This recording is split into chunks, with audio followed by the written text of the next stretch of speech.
All right. Thank you, everybody, for tuning in to The Nation. Really appreciate each and every last one of you all. Let's get this thing going one way or another. We're going to do another review of an interview with Dak Prescott on 105.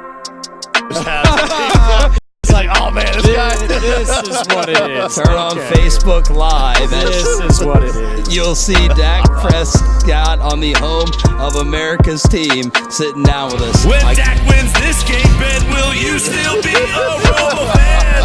Dak has arrived, and Ben, are you ready to call him the man? He'll throw it outside the Jarwin or Cooper. Fight! Dak's arrived! Woo! I guess your people didn't tell you until we just got here who you were sitting down with Dak. I thought I had a restraining order. You did. I think you still do. I've got the paperwork somewhere around here. I don't know what it is. Yeah, you've lost it. How are you, man? I'm great. Thank you guys for having me. When'd you get into town? I got into town yesterday. Okay. Yep, yesterday. Nice. Now, you have a throwing contest later today, and your boy... I'm in it. Your stalker's in it. I'm in it. Really? Oh, yeah. Look at that look. I don't believe it. You go find out here real soon. We have like interviews with like James Brown and Herschel Walker to record, and he's skipping them. He's skipping them. I'm bringing the hammer. He's going over to the throwing contest. Okay, the big question there's two big questions. Number one, did you get notifications about Zeke unfollowing and then following you back on Instagram? Yeah, so... Yeah, what happened? No, I mean, I think I just saw the same way as y'all did. So I was just on social media, and I see some posts, why did Zeke unfollow Dak or something? And then I click that, next you know, it's like this whole threads of, like, people coming up with some fake or whatever reasoning. I don't know. Maybe he hit the wrong button, but... Me and Zeke are great. We just spent the whole Pro Bowl and weekend together. We're good. So was he just on your feed stalking your page? Is that what he was doing? He probably just accidentally slipped to hit the unfollow button, or who knows? Maybe I didn't text him back and he unfollowed me. I don't know. All right, Jerry called in last night to the station unscheduled because they were talking. Now Dak's got a scared face. Yeah, you didn't know that. Oh, man. You never know what's going to happen. He called in unscheduled to Ben and Skin because they were talking about the coaching moves and all that stuff. And he kind of alluded to Kellen Moore, offensive coordinator / play caller. What would Kellen bring? Yeah. What makes this guy special? Travis Frederick came on and referred to him as a genius. Like, what's different about this guy? Yeah, Trav said it. I mean, he's honestly one of these young genius phenoms in the game, and just what he knows, the way, obviously he knows the football that we've been playing and kind of where the game's been going, the more on the ball or whatever it is that the style of play you want to call it. But he's special. He knows a lot about the game, just the way he sees the game, the way he's ahead of the game. He can bring a lot to us, a lot of creativity, something we need. Did you start having a little more say or impact later on into the season in terms of getting together with game plans? And how does that work? Like, are you input from day one, increase throughout the season, increase in year 3, more emphasis and say? How does that work? Yeah, I mean, it's just really as I see something, as I want to put in my input or whatever you want to say, I just do it. No matter if it's early in the season, late in the season, or whenever it may be. It's more if I see something I really like it, I'm gonna make sure I go to them with the confidence or with that. We need to put this in, and they've always been great in doing so. You know, we talk a lot. There's a lot of chatter on social media, like, man, get Dak running more. Let's have him run more outside the pocket. Design runs. How much of that is that's what the play is. The play breaks down. You want to run. Yeah. Do you want to run more than you do now? I mean, I think running is just one thing at this position that you've just got to allow it to come. It's got to allow it to happen. It's not necessarily, I need to go in this game and I need to run the ball 10 times for us to open up Zeke or for us to open up the pass. Like, not necessarily that. It's a lot of times just how the defense plays the quarterback, how they play the run, and it's just you just have to be able to take what they give you. So for me going in, it's not, oh, I want to do this or I want to do that. It's more, I think a lot of our success and things happen a lot of time when it's not a call, and it's more me improvising, me just making a play, getting out of the pocket. I think it's a majority of my legs had success more so than us calling a design run play. You're on Twitter, you're on social media. What do you say to the Cowboy fan, us included, who say, we want to see more movement, we want to see Rams and Chiefs influence and, different routes and stuff that's unpredictable? And what do you say to that fan who wants to see a little bit more of that, with the college offense that you came from and thrived in. Yeah, I mean, it's fair. I mean, honestly, sometimes it's fair for them to have their arguments or their, the college offense I came from, the college offense Zeke came from are very, very, very similar. I mean, it's the same coaches pretty much, the same people that installed him. But once again, you got to look around. You got to see the pieces in the team we have. When you got a guy like Zeke and you got a running back like that, you got to give him the ball. You got to make sure that you dominate the time of possession. You do those things that you do when you have a guy like him. And then it takes away sometimes from the move and all this other stuff, but it's about being who we are. Did you know going into last year that the number one wide receiver issue was going to be a problem until you got Amari? Like, when did you guys realize that, man, we kind of need extra help there?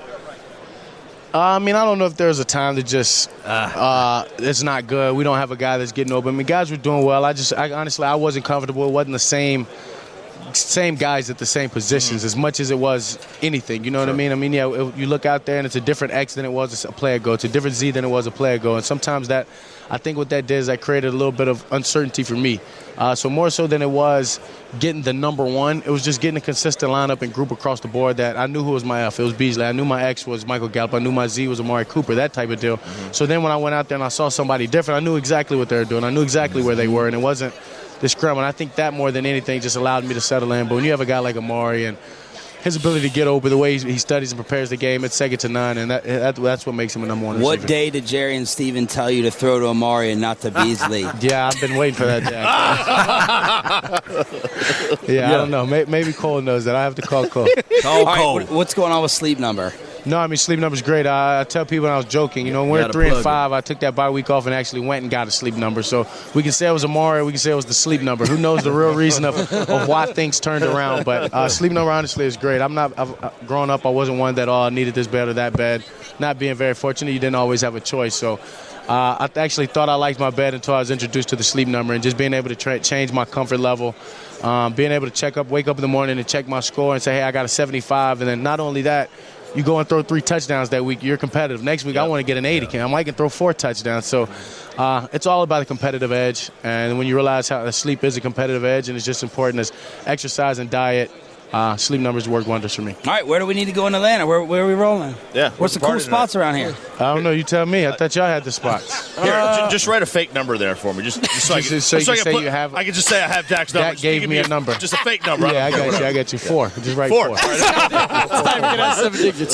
That was a good call right there by 105.3 The Fan, Sean and RJ. Hey, this is the thing. He talked a little bit about he have confidence and faith in the young Kellen Moore. He said that he liked the fact that he can go into the boardroom and say, hey, these are the things that I'm comfortable with. These are the things that we need to run out and roll out or what have you. But I'm looking at it from this aspect. We'll have to wait and see. I know a lot of people are upset about Kellen Moore, and rightfully so. He don't have any skins on the wall. But you got to start from somewhere, right? I always say it's better to be prepared for an opportunity and not have one than to have an opportunity and not be prepared. So I'm really thinking that Kellen Moore may be one of those guys that's prepared a little bit for this particular, entree. He's prepared for it from the aspect that this is what all he wanted to do in his entire life. He used to draw plays with his father. He used to draw plays at Boise. So my only thing is he the top? Is he the highest of the highest candidate? No, he's not. But Jerry Jones, like I said before, you got to say Jerry Jones. You can't just say Jerry Jones. Jerry Jones always loved to hire from within. That's his mode. That's his model. That's his mindset. I think that Jerry Jones got such a big ego that he don't want to bring in any other football guys inside. And then all of a sudden we win the Super Bowl and he can't sit back and say, these are the things I have done. Men out there, especially conquerors of minds and conquerors of the world, they like to climb up the mountain and say, hey, this is what I've done. It's one of those things where you got the big ego, you have that type of mentality. And unfortunately, Jerry Jones got that, and I don't care what nobody say. He cared more about winning. No, if he cared about winning, he'd go deep down in his pocket and reach out for the resources. Because this is the thing: there's no salary cap as it relates to hiring coaches. I'm just being real with you all. I don't have to lie to kick it. You guys know how this thing go. All right, so Dak Prescott going into his number 4 year.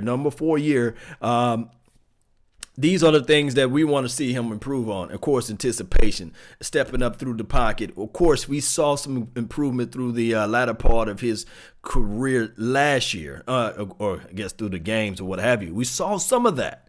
Now, think about this, Cowboy Nation. Just think about this. Give me a little longitude and latitude on this topic right here. Just give me a little bit. All I'm asking is just for a little bit. And I'm going to ask you guys a question because you guys know more than me. You guys do. I promise you, you guys know more than me. Didn't Amari Cooper play with us and perform with us all offseason last year? Was he in Oxnard and training camp and things like that? I'm asking for a friend. Did Amari Cooper, was he the guy that was in training camp all last year? Let me see if I can get anybody to answer that question for me in the chat box. You know what I mean? But neither here nor there. I don't think Amari Cooper was there. He wasn't. So what we got to look at collectively is that we would know with our mindset that this would be something that we can say, okay, we can improve on Dak Prescott chemistry to Amari Cooper, right? Because he wasn't with us in Oxnard. He wasn't. And then on top of that, shout out to Jamal, man. Appreciate you, man. Josh, thank you for tuning in on the Periscope. And Connie and DJ Mike Hitman, appreciate you, man. Hey, this is the thing. We got to look at those particular parameters. And then we got to understand, too, Michael Gallup, the growth factor with him. And don't sleep on Cedric Wilson. Just don't sleep on Cedric Wilson. I had high praises for him coming out of college. Of course, he's a Boise State guy, too. So we going to have to be looking at everything, and we already know. Let me ask you guys this other question right here. I'm just asking you guys some questions before I do the Q&A. Let me just ask you guys this question right here. We got what? The 2nd round draft pick, the 3rd round draft pick, the 4th round draft pick, the 5th round draft pick, and some compensatory picks as well, right? Let me ask you guys this one question. Do you think that Chris Richard is going to have a field day with whoever we draft, right? But on top of that, if we add this, I'm going to add the icing on top of the cake, or put the cherry on top of the pie, if you guys like pie or what have you. Can you guys think or know or have the gumption to know that Will McClay, do you think out of the 2nd, 3rd, or 4th, or 5th, or compensatory pick, 5th, 6th, whatever it may be, do you think he can find just one more explosive guy? Do you guys have trust in Will McClay to find one more explosive guy? I think that he can find one more explosive guy. And I'm going to post a video. The Dallas Cowboys against the Giants. They put up 136 yards. I'm going to say like Shannon. 136 yards within 7 minutes. This is the Dallas Cowboys, right? This is before Amari Cooper. I'm going to post that video sometime today. So what I'm trying to say, guys, it may not be as bad as what we think. It may just be something, a blessing in disguise. We all cried and we all streamed out there. And we was like, hey, come on, Jerry, give us somebody, anybody. Give us something else opposed to a Scott Linehan. I can't wait for later on tonight. I'm going to try to find the Mark, I think his name is Mike or Mark Holmgren. Mike Holmgren, I believe. He used to be a GM for the Seattle. Used to be a coach as well. He gave tutelage to Andy Reid and things like that. And he had some good points. And to this whole entire week, this Media Road at 105.3 The Fan, they got some good quality interviews. I had heard an interview earlier with Mark Slayer. Some good stuff, man. He had some good insights. He said that Scott Linehan was his college quarterback. And he got some good insight, guys. And I can't wait to do some reviews on that. But this is the thing, guys. Will Kellen Moore be the next best thing since sliced bread? I don't think so. But I think that he's good enough to at least for us to see a new wrinkle Now, shout out to Anthony Gonzalez, Mr. Truckee 500. Appreciate you. Nate Murphy, thank you for tuning in to the Nation. The Zeke Elliott experience, appreciate you. Nate Murphy, appreciate you again. Brian Bradford. Hey, guys. All I want you guys to do is just sit back and enjoy your morning, grab a cup of coffee, and just let's keep the positive feeling. Let's keep the positive vibe going.